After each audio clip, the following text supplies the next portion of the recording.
우리가 지금 열왕기 말씀을 나누고 있는데 유감스럽게도 사울, 다윗, 솔로몬으로 이어졌던 이스라엘의 왕조 시대, 통일 왕조 시대가 120여 년 만에 막을 내렸습니다.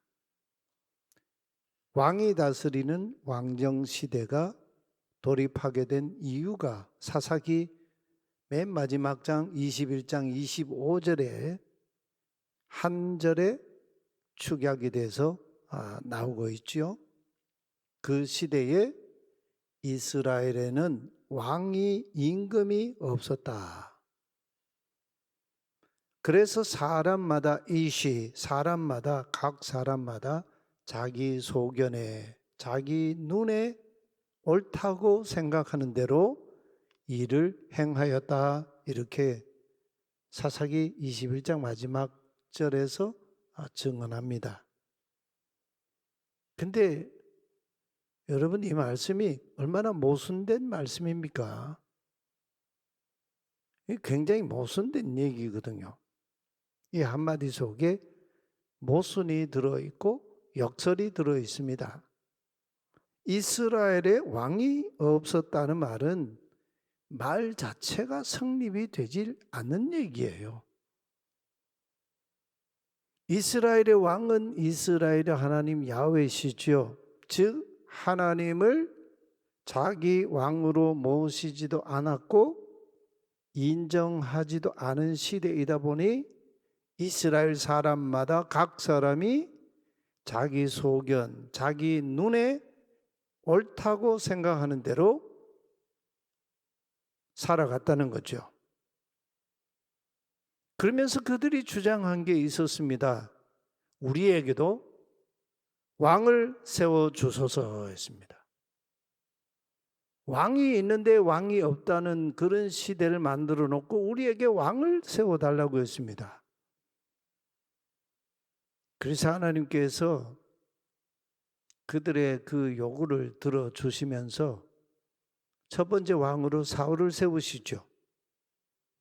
그 다음으로 다윗을 세우십니다. 사울을 폐하시고 저 베들레헴의 시골 도시에 이세의 말째 아들 8째 다윗이라고 하는 목동 들에 나가서 아버지의 양떼를 치는 목동 다윗을 하나님이 기름 부으시고 그를 이스라엘의 왕으로 세우시고 그 다윗의 왕이 다윗의 그 왕위를 계승하는 그 집을 영원한 하나님 나라의 그 왕권으로 계속하여 세우시겠다는 언약을 주십니다. 그리고 그 다음에 이제 그 아들 솔로몬이 3대 왕이 되는데 이 솔로몬 왕은 예수님의 산상수훈에 그 한마디 말씀으로 그의 인생이 평가되고 있죠. 그는 세상에 누구보다 지혜를 가진 자였고 부귀 영화를 가진 자였고 많은 권력을 누린 그런 사람이었지만 그는 들에 핀 꽃 한 송이만도 못한 인생을 살고 끝냈다는 얘기예요. 근데 하나님께서 당신을 왕으로 인정하지도 않는 이스라엘 백성들에게 왜 왕을 세워달라는 이 부당한 요구를 들어주시면서까지 그들에게 왕을 세우도록 허락하신 것일까요? 여기에 바로 역사를 이해하는 열쇠가 숨겨져 있어요. 굳이 하나님께서 이스라엘 백성들에게 그들의 소원대로 그들 왕을 세워주신 이유가 무엇입니까? 그들이 주창하는 인간 왕을 세워서 그 인간 왕이 이스라엘 백성들로 참 왕이신 하나님을 잘 섬기게 하는 종으로 그를 세우시기로 하나님이 작정하신 것이죠. 그런데 종종 말씀을 드렸지만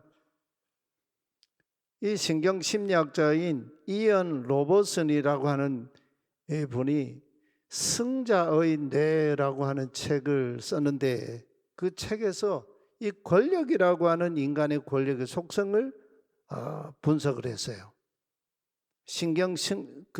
이 심리학적으로 분석을 한 거예요. 이 권력이 강하면 강할수록 도파민이라고 하는 신경 호르몬이 분비가 촉진이 되는데, 이 도파민이 호르몬 분비가 되면 될수록 사람이 더 공격적이 되고 자신감이 넘치는 쪽으로 이 뇌 사고 구조가 바뀌는 것을 연구했습니다. 그래서 권력을 잡으면 잡을수록 자신의 정당성을 권력 가진 자는 의심하지 않는 성격을 가지게 된다는 거죠. 그 자기 말이 정의가 되는 거죠. 내가 하는 말은 정의가 되는 거죠. 내가 내린 판단은 그게 바로 옳다라고 하는 기준이 되는 거예요. 그래서 권력자들은 자기의 말과 자기의 생각, 자기의 판단으로 모든 것을 다 일을 하게 돼 있는 거죠. 이 권력자들 가만 보십시오. 한참 요즘 이제 조금 한 60을 좀 더 살고 보니까 과거와 현재가 이게 같이 이렇게 오버랩되면서 그게 같이 이제 판단이 돼요. 이 정치인들, 권력자들이 하는 말을 가만 들으면 그때는 틀렸고 지금은 그때 틀리다고 한 똑같은 그 말, 똑같은 방식의 자기 논리가 지금은 옳다, 정당하다, 이렇게 강변하더라고요. 별로 예외가 없어요. 지금 오늘 우리가 그런 시대 한가운데서 지금 살아가고 있습니다.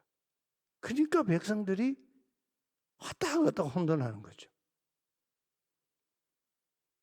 또 우리 사회를 가만 보면 지금 사회는 정말 우려스러울 만큼 극단적인 소수 1%, 몇 퍼센트 내외의 극렬 강경파가 정치를 지배하고 여론을 지배하고 절대 다수의 많은 사람들을 좌지우지하고 있습니다.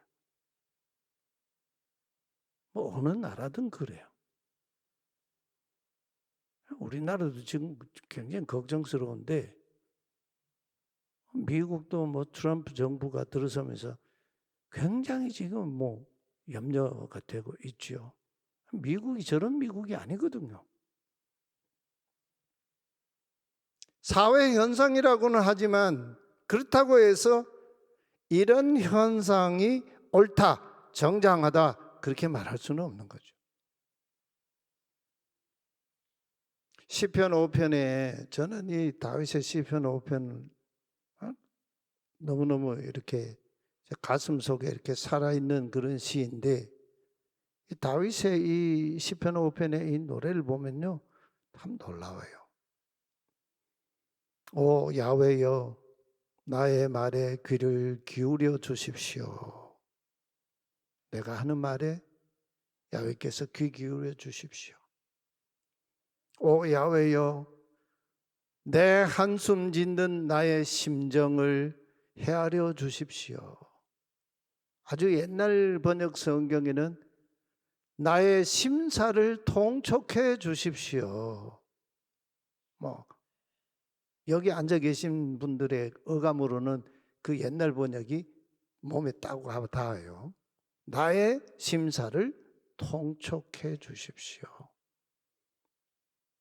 주의 깊게 들어 주십시오. 내 부르짖는 소리를. 오 나의 왕 나의 하나님, 내가 주님께 기도하나이다. 다윗은 야훼 하나님을 자신의 왕, 임금, 자신의 주님으로 노래하고 고백하고 있어요. 여러분, 이스라엘의 왕들 중에 야훼 하나님을 다윗과 같이 나의 왕, 나의 하나님, 나의 주님 이렇게 제대로 고백하는 왕 몇 사람 손에 꼽을 수 있을까요? 한번 그런 사람 찾아봐요. 별로 없어요. 사울이 그랬습니까? 솔로몬이 한때는 뭐 그랬는데 솔로몬이 그랬습니까? 이 솔로몬의 아들 르호보암이 그런 적이 있었습니까? 오늘 주인공으로 등장한 이 분열 왕조의 북이스라엘의 초대 왕, 북이스라엘의 건국왕이라고 할 수 있죠. 여로보암 1세가 야훼 하나님을 자기 왕이라고 고백한 적이 있습니까? 그의 인생의 일생에 말이죠. 왕이 된 그의 일생에 하나님을 왕이라고 고백한 적이 있느냐고요. 여로보암이 왕이 되고 나서 여기 여로보암은 주전 8세기 여로보암과 좀 구분해서 여로보암 1세이죠. 주전 8세기 여로보암이 또 등장하는데 여로보암 2세라고 이제 우리가 이름을 부를 수가 있죠. 25절에 여로보암이 에브라임 산지에, 에브라임은 산지 지역 아닙니까? 에브라임 산지에 세겜을 건축하고 거기서 살며 수도를 정했다는 얘기죠. 거기서 나가서 요단강 건너 동편 옛 3대 족장인 야곱이 바단 아람에서 고향으로 귀향하던 길에서 야복강 근처에서 천사와 밤새 씨름하던 곳, 그곳을 브누엘이라고 하는, 창세기 32장에서는 브니엘 이렇게 나오는데 같은 지명이에요. 히브리어도 똑같아요. 근데 번역은 거기서는 브니엘이라고 여기서는 브누엘 이렇게 번역하고 있는데 같은 얘기예요. 브누엘을 건축하였다. 브누엘을 건축했다는 얘기는 그 요새화했다는 것은 요단강 동편 지역의 지배권을 확보하는 정책을 폈다. 그런 얘기죠. 세겜을 수도로 정하고 요단강 동편 브누엘을 요새화해서 동편 땅에 대한 지배권을 확보했는데, 그러면서 그가 또 펼친 중요한 종교 정책이 있습니다. 힘과 풍요를 상징하는 금송아지 우상, 저게 하나의 모형도예요. 저렇게 금송아지를 만들어 가지고 저기에 이제 금송아지에게 저렇게 예배하고 하는 거죠. 금송아지 둘을 만들어서 저기 이제 텔단에 가면은 저 복원된 발굴된 그 이 금송아지 이 번제단이 있던 그 지금 그 지역을 이렇게 해놨는데 아마 이쪽 오른쪽 그 위쪽에 아마 그 금송아지 이 우상을 거기 세워놨지 않을까 추측은 하고 있어요. 저렇게 금송아지 제단을 쌓아서 하나는 저 북쪽 단에 두고 하나는 북이스라엘의 남부 지역에 뭐 전체 이스라엘 팔레스타인 땅 중에서 보면 중부의 남쪽이죠. 이 베델에 두었습니다. 베델에. 그리고는 남쪽 유다의 예루살렘으로 가는 국경을 완전히 폐쇄해 버렸어요. 그 북이스라엘 지파 사람들이 하나님께 예배하러 1년에 3차례 예루살렘 성전으로 올라가야 되는데 그 성전 상경길을 다 국경을 폐쇄해 버리고 단과 베델에 금송아지를 세우고 거기에서 금송아지를 이스라엘의 하나님으로 예배하도록 종교 정책을 폈습니다. 지도를 한번 보시면요. 여기 지금 이스라엘 12지파의 지도인데 이 단이라고 하는 게 이제 여기 단지파가 이 지중해 아닙니까? 지중해를 국경으로 쭉 하고 단지파가 지금 보면은 어디를 지금 경계선을 하고 있습니까? 여기 보면은 이 밑에는 유다가 있죠. 유다를 경계선으로 하고 또 오른쪽으로 보면 이 베냐민 지파를 경계선으로 하고, 그리고 이쪽에 이렇게 보면 에브라임 지파를 또 경계선으로 두고 있고, 그리고 여기에 보면은 이 므낫세 지파와 경계선을 두고 있는데, 결정적인 한 가지 아주 중요한 그 문제가 있었습니다. 이게 이제 유다 지파가 이렇게, 여기가 이제 블레셋 아닙니까? 요즘 그 이스라엘이 한동안 전쟁했던 그 가자 지구, 예, 그 하마스하고 전쟁했던 그 지역, 이 땅이죠. 이 블레셋이 아주 강력한 무기를 가지고 있고 호전적인 그런 이 국가였습니다. 이스라엘 왕조 내내 허리를 찌르면서 고통을 주었던 그런 이 국가이죠. 이 단 지파가 블레셋과 이렇게 경계를 이 국경선을 두고 있다 보니까 거기서 지내는 게 너무 힘이 든 거죠. 그래서 저 북쪽으로 이 땅을 버리고요, 저 북쪽으로 쑥 올라갑니다. 이래 북쪽으로, 예, 여기 북쪽으로 올라갑니다. 그다음 지도를 한번 볼까요? 예, 단 지파가 여기서 이제 북쪽으로 쭉 이렇게 올라갔죠. 지금 여기에 아까 보신 그 금송아지 제단이 있는 지역 텔단입니다. 여기에다가 금송아지 우상을 섬기고, 그리고 또 이 중부 지역에 또 베델에 또 이제 금송아지 우상을 세웠습니다. 그러면서 여로보암 1세는 남쪽 유다의 예루살렘 성전의 제사 1년에 3번씩 6월절과 그리고 77절 그리고 초막절을 지키기 위해 예루살렘 성전으로 상경하는 그 길을 완전히 폐쇄를 해버렸습니다. 그리고 자기가 만든 금송아지 우상에게 이스라엘이 하나님으로 섬기게 했습니다. 28절에 보면 두 금송아지를 만들고 무리에게 말하기를 너희가 다시는 예루살렘으로 올라갈 것이 없도다. 보라, 너희 하나님이다. 이스라엘아, 너를 이집트 땅에서 올라오게 해 주신 분이다.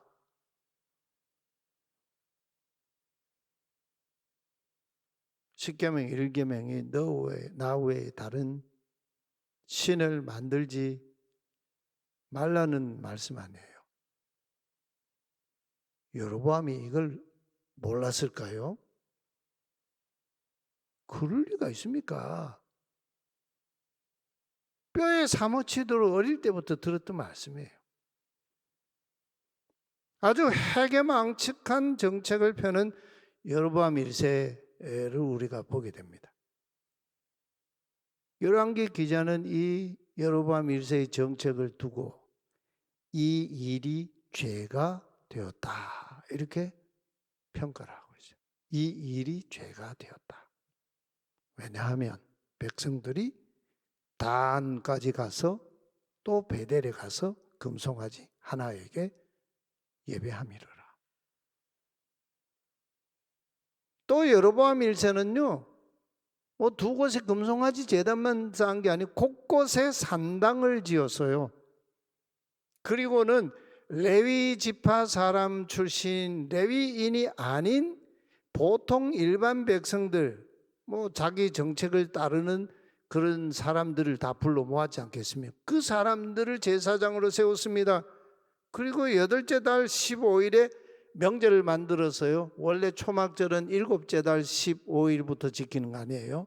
한 달 뒤에 저 금송아지에게 가서 절기를 지키고 예배하게 했습니다. 유다에서 지키는 명절과 비슷하게 종교적인 의식 모양을 갖추었습니다. 열왕기 기자는 이렇게 만든 명절은 여로보암 자기 혼자서 정하여 만든 명절이라고 아주 명시를 하고 있어요. 역사적인 의미나 야훼 하나님과는 아무 상관도 없는, 오직 누구를 위해서요? 자신의 정치적인 권력 기반 입지를 다지기 위한 자기가 만든 명절이었어요. 이게 이제 권력이 종교를 이용하는 거죠. 오늘날도 권력 잡은 자들은 어떻게 하든지 교회 이 공동체를 권력의 하수인으로 만들려고 하는 그 작업을 계속합니다. 새로운 정권이 일어나면 안 그럴 것 같지요? 천만에요. 이게 권력의 속성이에요, 여러분. 지금 야당의 대표가 한때 저기 어느 교회에 교인이라고 막 떠벌렸는데 그게 아니라고 또 해명하고 막 교회에서 해명서 내고 했잖아요. 왜 그럽니까? 권력에 유리하도록 하기 위해서. 때마침 여로보암 1세가 자기가 베델에 만든 이 금송아지 우상제단에서 8째 달 15일에 마치 자신이 제사장이나 된 듯이 이 권력의 가장 부패한 모습이 권력자가 제사장을 겸하는 겁니다. 종교 권력까지 자기가 다 통치하는 거죠. 예수님 시대 로마 제국 시대의 로마 황제는 신이었지 않습니까? 주님이라고 했고 퀴리오스라고 했고 로마 황제와 관련된 이야기가 유앙겔리온 복음이었어요. 복음. 그런 시대에 예수 그리스도가 복음이다. 이걸 외친 거 아니에요? 사도들이, 복음의 증인들이 말이죠. 이 여로보암 1세가요, 왕으로 정치 권력을 가진 왕이 자기가 만든 그 베델의 금송아지 제단에서 자기가 제사장이 되어서 분향을 하고 있었습니다. 바로 그 시점에 그에게 불청객이 한 사람 찾아옵니다. 13절 1절 우리 다 함께 같이 한번 읽어보십시다. 보라, 그때에 하나님의 사람이 야훼의 말씀으로 말미암아 유다에서부터 베델에 이르니 마침 여로보암이 제단 곁에 서서 분향하는지라. 그래서 유다에서부터 온 하나님의 사람이 여로보암에게 뭐라고 예언합니까? 그때 그 사람이 제단에 대고 야훼의 말씀으로 외쳤습니다. 제단아 제단아, 이 금송아지 제단아 제단아, 야훼께서 말씀하셨다. 보라, 다윗 집안의 아들이 태어난다. 다윗의 그 언약 계승을 한 왕이 태어난다는 거예요. 그 왕이 누구라고요? 그의 이름은 요시아다. 요시아는 나중에 유다 말기에 개혁운동을 하고 토라를 발견하고 나라를 하나님의 말씀 위에 기반 위에 세우려다가 바로 느고, 이집트 왕 바로 느고와 저 무깃도에서 거기서 전투를 하다가 전사하면서 그냥 죽었지 않습니까? 이 요시아가 태어나는데 이 요시아는 높은 산당들의 제사장들을, 산당의 제사장들, 우상의 이 제사장들이죠. 그를 너 위에, 바로 이 금송아지 제단 위에 향을 피워 바치는 사람들을 너 위에다가 제물로 바칠 것이다. 우상 숭배자들을 하나님이 척결하신다는 거예요. 또 사람 뼈를 너 위에서 태울 것이다. 이렇게 예언합니다. 여로보암이 어찌 되었습니까?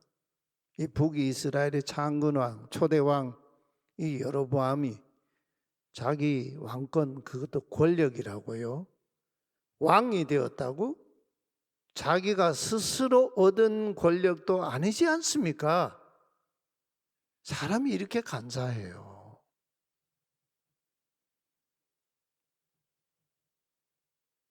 그의 권력이, 왕권은 하나님이 보내신 예언자 쉴로 사람 아이야라고 하는 예언자를 통해 하나님께서 그에게 주신 권력 아닙니까?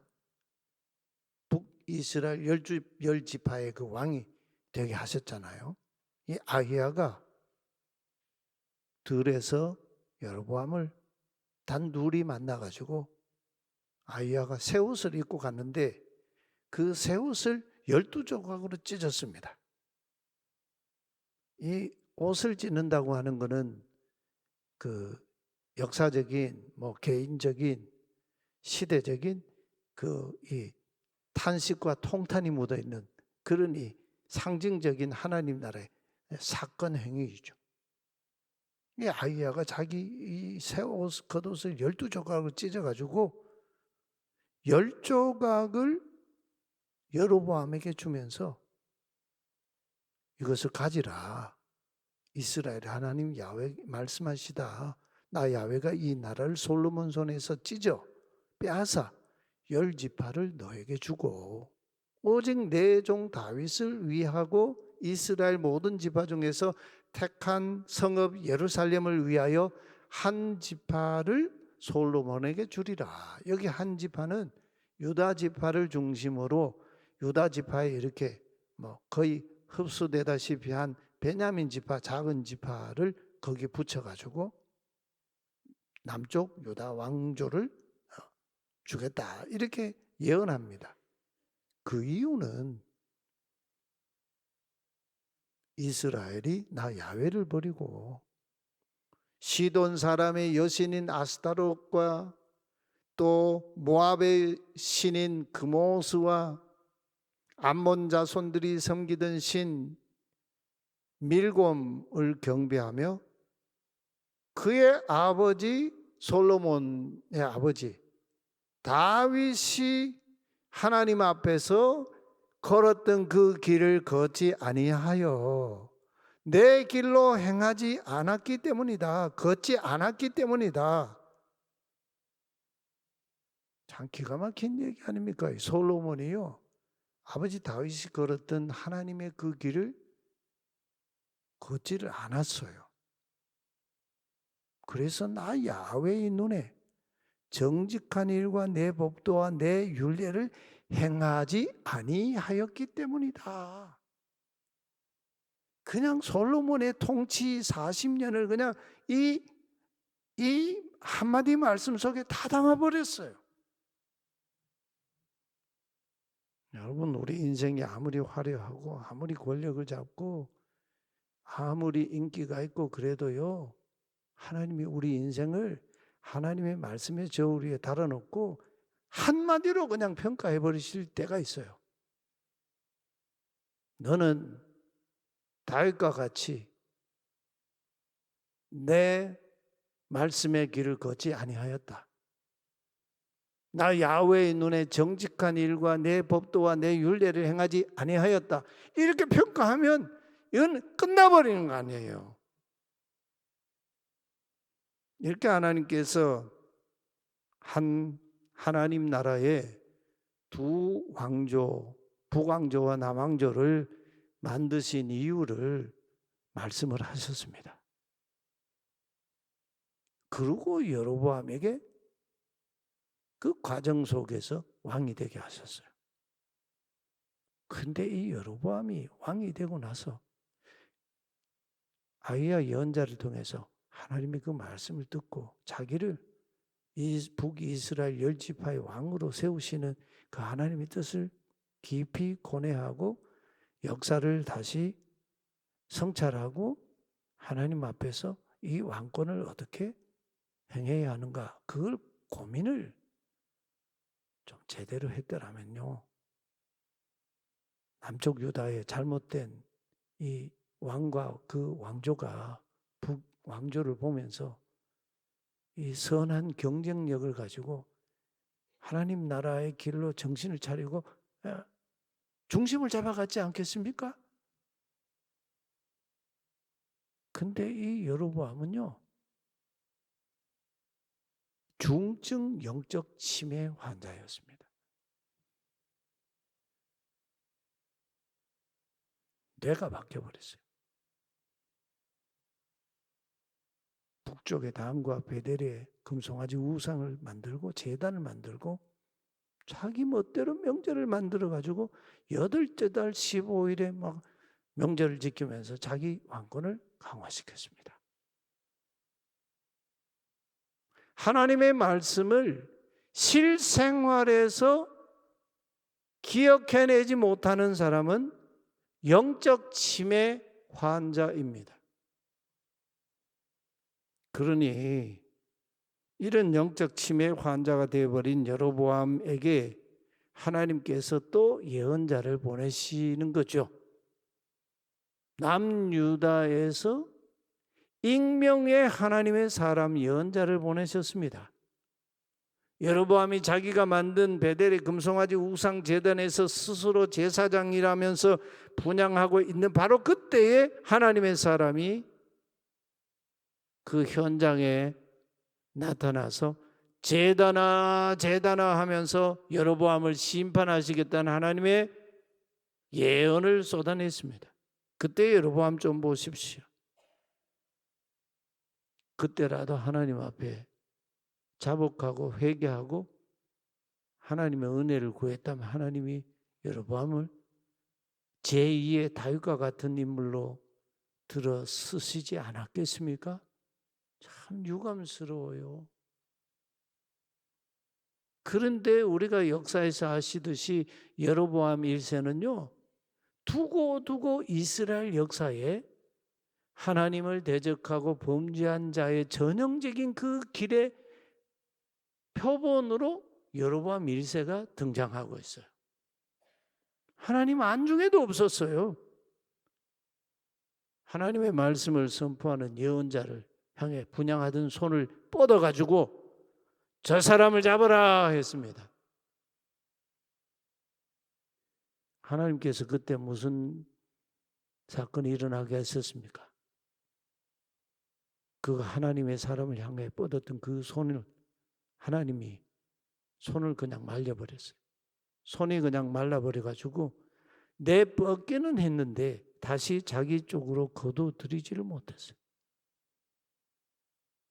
그러더니 베델의 금송아지 우상 제단이요 쪼개졌습니다. 제단에서 재가 막 쏟아졌습니다. 야훼의 말씀으로 주신 그 징조대로 그대로 이루어졌습니다. 그제야 여로보암이 하나님의 사람 예언자에게 자신이 꺾이죠. 예언자님, 하나님 야훼의 노여움을 누그러뜨려 주십시오. 나를 위해 기도해 주십시오. 나의 손이 돌아오게 해 주십시오. 여기서도 보십시오. 여로보암이 다윗의 그 길을 모르는 무식한 사람이었을까요? 아니에요. 이 사람도요. 당시의 정세를 파악하는 사람이었고 하나님 말씀을 듣고 배웠던 사람이 다 압니다. 뻔히 알면서 자기 권력에 취해서 하나님의 길을 의지적으로 내던진 거죠. 여로보암의 길, 악한 길, 우상 숭배자의 길 새로 닫고 있는 겁니다. 우리의 죄의 99%는요. 모르고 짓는 죄가 거의 없어요. 다 알면서 의지적으로 짓는 죄예요.